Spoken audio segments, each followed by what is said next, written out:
Hello everyone, I am Ayush. आज इस video में हम पढ़ेंगे मोबिलाइजेशन एंड मैनिपुलेशन का पार्ट 2।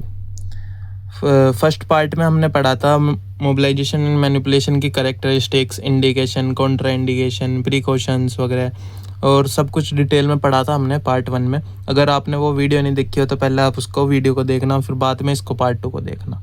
या आपको मैटलैंड कॉन्सेप्ट और ये सारे ग्रेडेड वगैरह जानने हो तो आप इस वीडियो को सीधा देख सकते हो। ठीक है, आज इस वीडियो में हम पढ़ते हैं, शुरू करते हैं मैटलैंड कॉन्सेप्ट से। ठीक है, ये किसने दिया था? जोफ्रे मैटलैंड ने दिया था। ठीक है, देखते हैं इसका प्रिंसिपल क्या है मैटलैंड कॉन्सेप्ट का। Based on passive accessory and physiological joint mobilization applied in graded oscillatory moments. ठीक है, जो मैटलैंड कॉन्सेप्ट होता है वो पैसिव एसेसरी और फिजियोलॉजिकल जॉइंट मोबिलाइजेशन के ऊपर बेस होता है, applied in graded oscillatory moment, जो कि हम ग्रेडेड ऑसिलेटरी मोमेंट कराते हैं। मतलब कि अलग अलग मैटलैंड के 5 ग्रेड्स होते हैं ना, तो उसमें अलग अलग ग्रेडेड में अलग अलग वेलोसिटी वगैरह सारी चीज़ होती है, आगे हम पढ़ेंगे। तो oscillatory moment, graded oscillatory moment में हम कराते हैं, ये इसका प्रिंसिपल है, passive accessory physiological joint mobilization. Okay, इसका प्राइमरी गोल क्या है? Primary goal is to reduce pain. ठीक है, पेन रिड्यूस करना, रिस्टोर मोमेंट को रिस्टोर करना। ठीक है, एंड इम्प्रूव जॉइंट फंक्शन। अब जो पेन रिड्यूस होएगा, मोमेंट रिस्टोर होएगी, तो हमारा जॉइंट फंक्शन भी इम्प्रूव होएगा, रेंज ऑफ मोशन इम्प्रूव होएगी। ठीक है, ये होता है इसमें। ठीक है, use the irritable versus non irritable tissue concept to determine treatment dose. ठीक है, ट्रीटमेंट डोज जो होती है ना, वो डिटरमाइन कैसे होएगी अब इसमें कि मैटलैंड में कौन सा ग्रेड देना, कौन सा नहीं देना। तो वही चीज़ है कि irritable versus non irritable tissue concept का यूज़ करते हैं। जैसे कि हमने मतलब देखा कि हाँ, इस ग्रेड में इतने वो करने पे इरिटेशन हो रही है, ये हो, तो है ना। पहले तो डोज इस बिहेव पे वो होएगी कि पहले हमें पेन रिलीफ करना, कोई पेन ना होए, कि ये नहीं कि हम जॉइंट का रेंज बढ़ाने के चक्कर में पेन कोज कर दें, पेन इंक्रीज कर दें, तो वो नहीं, पहले पेन कम करना है पेशेंट का, वो बाद में करना है। तो यही कॉन्सेप्ट है हमारे मैटलैंड का। ठीक है, मोबिलाइजेशन के ऊपर। की features: use graded 1 to 4 oscillations and grade 5 thrust. ठीक है, इसका क्या फीचर्स हैं? पहले तो कि ये 1 से लेके 4 तो ऑसिलेशन वाले ग्रेड होते हैं, और 5th ग्रेड क्या होता है हमारा? थ्रस्ट वाला, मतलब कि मैनिपुलेशन। ओके, आगे देखते हैं। Emphasizes pain first, stiffness later, मतलब कि पहले पेन को हमें वो ट्रीट करना है और स्टिफनेस हम बाद में करते हैं। ठीक है, कि पहले पेन ठीक हो जाए, उसके बाद हम स्टिफनेस और रेंज ऑफ मोशन इंक्रीज करेंगे जॉइंट की। अब इसके वो देखते हैं ग्रेड्स क्या होते हैं। Maitland mobilization grades. Maitland describe 5 grades 1 to 5 of passive joint mobilization, passive joint mobilization के, based on amplitude and range of motion. ठीक है, रेंज ऑफ मोमेंट, जो एम्पलीट्यूड और रेंज ऑफ मोमेंट में, कि मोमेंट की कितनी रेंज है, किस रेंज में हम मोमेंट को कोज कर रहे हैं, परफॉर्म कर रहे हैं, तो उसके ऊपर बिहेव पे हमने नहीं, मतलब मैटलैंड ने क्या किया है, 5 ग्रेडेड में बांट दिया मोबिलाइजेशन को। अब इसके पढ़ते हैं ग्रेडेड कौन कौन से। ग्रेड 1 है हमारा small amplitude moment perform at a beginning of available range of motion.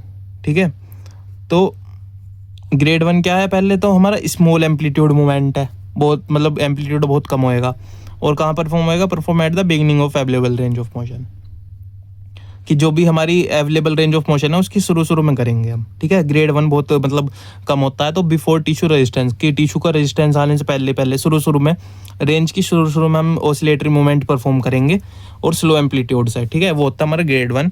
इसका पर्पज़ क्या होता है? रिड्यूस पेन, खाली पेन रिड्यूस करने के लिए हम इसको परफॉर्म करते हैं, इससे रेंज नहीं इंक्रीज होती हमारी। Stimulates mechanoreceptors, inhibit nociceptors. Pain reduce कैसे होता है? हमारे मैकेनोरिसेप्टर्स को स्टिमुलेट करके और नोसिसेप्टर्स को इनहिबिट करके, जो पेन परसेप्शन लेके जाते हैं माइंड तक, ब्रेन तक, उसको इनहिबिट करता है, रोकता है। अब देखते हैं grade 2, large amplitude movements performed with in the available range of motion but not reaching tissue resistance. ठीक है, जो ग्रेड 2 होता है वो लार्ज एम्पलीट्यूड मूवमेंट होता है हमारा, बहुत लार्ज एम्पलीट्यूड होता है, उसका इंटेंसिटी इंक्रीज लार्ज होती है। Perform with in the available range of motion but not reaching tissue resistance. ये ना पूरे मतलब रेंज ऑफ मोशन में ही हम इसको परफॉर्म करते हैं, बट टिश्यू रेजिस्टेंस से पहले पहले कि ऐसी रेंज आने से पहले कि जहाँ पे टिश्यू रेजिस्टेंस हो, उससे पहले ही हम ग्रेड 2 को with in the range of motion हम परफॉर्म करते हैं। और ये लो एम्पलीट्यूड मूवमेंट होता है, ठीक है। इसका पर्पज़ क्या होता है? पर्पज़ होता है इसका पेन रिलीफ और मेंटेन जॉइंट प्ले। जो हमारा जॉइंट प्ले है उसको मेंटेन रखना, मतलब जितनी हमने रेंज है ना अवेलेबल अभी कि हाँ इतने हम 90 डिग्री तक शोल्डर एबडक्शन कर पा रहे हैं, तो उस चीज़ को ये मेंटेन रखता है कि हाँ वो रहे, उससे ज़्यादा रेस्ट्रिक्ट ना हो जाए रेंज, और हमारे पेन रिलीफ करता है, मतलब पेन को कम करता है। अब देखते हैं ग्रेड 3। ग्रेड 3 क्या कहता है? ग्रेड 3 भी हमारा लार्ज एम्पलीट्यूड मूवमेंट होता है, perform up to the limit of available range of motion into resistance. ये मतलब कि ग्रेड 3 जो है वो पूरी रेंज के अंदर हम करेंगे परफॉर्म की, शुरू से लेकर लास्ट तक, चाहे टिश्यू रेजिस्टेंस भी हो ना, उसमें भी हम परफॉर्म करेंगे। इससे क्या होएगा? हमारे इंक्रीज जॉइंट मोबिलिटी। पर्पज़ क्या है इसका? Increase joint mobility. जॉइंट की मोबिलिटी इंक्रीज होएगी, मतलब रेंज ऑफ मोशन इंक्रीज होएगा बाय स्ट्रेचिंग टिश्यूज। जब हम टिश्यू रेजिस्टेंस में भी और पूरी रेंज में हम मोबिलाइजेशन करवाएंगे ऑसिलेटरी मूवमेंट्स, तो हमारा टिश्यू स्ट्रेच होएगा, जिसकी वजह से टिश्यू मोबिलिटी हमारी बढ़ेगी, इंक्रीज होएगी, ठीक है। अब ग्रेड 5 देखते हैं क्या होता है। ग्रेड 5 होता है हमारा स्मॉल एम्पलीट्यूड, 5 नहीं ग्रेड 4, स्मॉल एम्पलीट्यूड मूवमेंट, ठीक है। जो हमारे ग्रेड 4 होते हैं स्मॉल एम्पलीट्यूड मूवमेंट होते हैं, ठीक है। Performed at the very end of available range of motion, मतलब एक खाली एंड रेंज ऑफ मोशन में हम करते हैं, ठीक है। एंड रेंज ऑफ मूवमेंट करते हैं हम इन रेजिस्टेंस, बिल्कुल रेजिस्टेंस के अंदर अंदर ऑसिलेटरी मूवमेंट कराएंगे हम, ठीक है। ये पूरे उसमें परफॉर्म नहीं होता, खाली एंड रेंज पे होता है, ठीक है। इंक्रीज जॉइंट मोबिलिटी, ये भी जॉइंट की मोबिलिटी इंक्रीज करेगा। स्ट्रेच टाइट टिश्यू, जो हमारे टाइट टिश्यूज होते हैं उसको स्ट्रेच करता है। और बस ध्यान रखना है स्मॉल एम्पलीट्यूड मूवमेंट होता है, क्योंकि यहाँ पे थोड़ा रिस्क ज़्यादा होता है ना एंड रेंज में, पेन इंक्रीज होने का या कोई डिसफंक्शन होने का, तो इसलिए हम इसको स्मॉल एम्पलीट्यूड मूवमेंट में करते हैं। तो याद कैसे रखना? पहले वाला स्मॉल होएगा, जैसे मोबिलाइजेशन के एक मान के चलो ना, वैसे 5 ग्रेड है, पर 5th वाला तो मैनिपुलेशन है ना एक टाइप से, तो ये 4 जो होते हैं, इसमें पहला तो होएगा हमारा स्मॉल, और इधर वाला लास्ट वाला 4th वाला होएगा हमारा स्मॉल, ठीक है। बाकी सेकंड और थर्ड क्या होंगे हमारे? Large amplitude, small amplitude, large amplitude, large amplitude और स्मॉल एम्पलीट्यूड, ऐसे याद रख सकते हो आप। शुरू का और आखिरी का होएगा हमारा स्मॉल एम्पलीट्यूड मूवमेंट, और बीच वाले हमारे होंगे large amplitude movement, okay.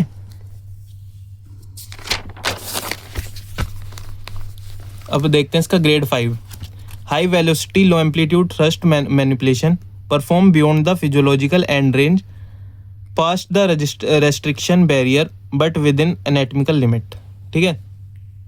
Grade 5 क्या होता है हमारा? हाई वेलोसिटी और लो एम्पलीट्यूड थ्रस्ट मैनिपुलेशन कहते हैं इसको, ठीक है। ये हाई वेलोसिटी पे यूज़ करते हैं हम इसमें, और एम्पलीट्यूड हमारा कम होता है ताकि कोई इंजरी वगैरह ना हो जाए। Perform beyond the physiological and range, हमारे जो फिजियोलॉजिकल एंड रेंज है उसके बियॉन्ड करते हैं पास्ट द रेस्ट्रिक्शन बैरियर, ठीक है, but with in the anatomical limit, और एनाटॉमिकल लिमिट के अंदर ही करते हैं। अगर एनाटॉमिकल लिमिट से बियॉन्ड कर दिया ना, तो फिर डिसलोकेशन होने के चांसेस होते हैं। चांसेस क्या हो ही जाएगा अगर एनाटॉमिकल लिमिट क्रॉस कर दी तो। Purpose restore normal joint mechanics, ठीक है। ये नॉर्मल जॉइंट मैकेनिक्स को वो करता है। एंड माल अलाइनमेंट, अगर कोई जॉइंट माल अलाइनमेंट है ना कि गलत तरीके से जॉइंट अटैच हुआ हुआ है, जैसे ऐसा ही जॉइंट डिसफंक्शन होता है या फिर फैसिड जॉइंट डिसफंक्शन, तो उसको रिस्टोर करने के लिए हम मैनिपुलेशन का यूज़ करते हैं, थ्रस्ट टेक्निक का, ठीक है। और ये क्या करता है? क्रैकिंग साउंड प्रोड्यूस करता है। हमने पढ़ा था लास्ट वीडियो में, वो नहीं देखे हो तो वो देख के आओ, ओके।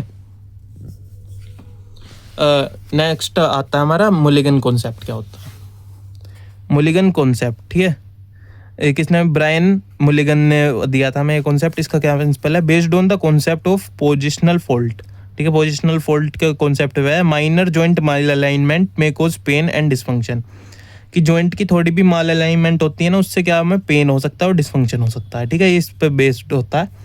इसका treatment use mobilization with manipulation. जो मुलिगन कॉन्सेप्ट होता है वो इसमें ट्रीटमेंट कैसे करते हैं? मोबिलाइजेशन विद मूवमेंट का यूज करके, ठीक है। अब पढ़ते हैं क्या है। Therapist applies a sustained accessory glide, ठीक है, थेरेपिस्ट क्या करेगा, सस्टेन्ड एसेसरी ग्लाइड वो करेगा, अप्लाई करेगा while patient performing a pain free active movement, कि मूवमेंट जो होएगा मतलब पेशेंट जो है ना वो खुद भी परफॉर्म कर रहा है और पेशेंट जो थेरेपिस्ट है वो भी ग्लाइड वो कर रहा है, बस उसके मूवमेंट के साथ साथ कर रहा है, ठीक है। इसलिए कहते हैं मोबिलाइजेशन विद मूवमेंट, MWM कहते हैं इसको शॉर्ट में, ठीक है।